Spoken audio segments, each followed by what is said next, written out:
9 warga Subang meninggal usai pesta miras oplosan, tersangka terancam 15 tahun penjara.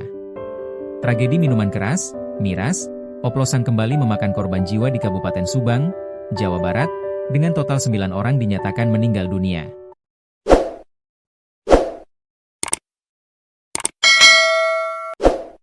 Kapolres Subang, AKBP Doni Eko Wicaksono, mengonfirmasi bahwa selain korban tewas, terdapat 3 warga lainnya yang masih menjalani perawatan intensif di RSUD Ciereng. Merespons kejadian tersebut, pihak kepolisian bergerak cepat dan berhasil mengamankan 4 orang yang diduga terlibat dalam peredaran miras maut jenis vodka Big Boss atau gembling. Dari hasil penyelidikan sementara, 2 orang telah ditetapkan sebagai tersangka, yakni HS, 49, sebagai pemasok dan JM, 50, sebagai pemilik toko penjual miras.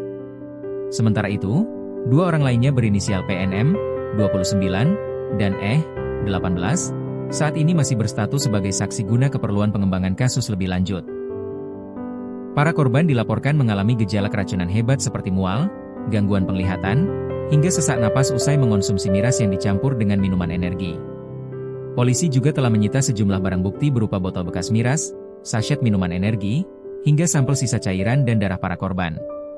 Atas perbuatannya, para tersangka dijerat dengan Undang-Undang Nomor 1 Tahun 2023 tentang KUHP dengan ancaman pidana penjara maksimal 15 tahun.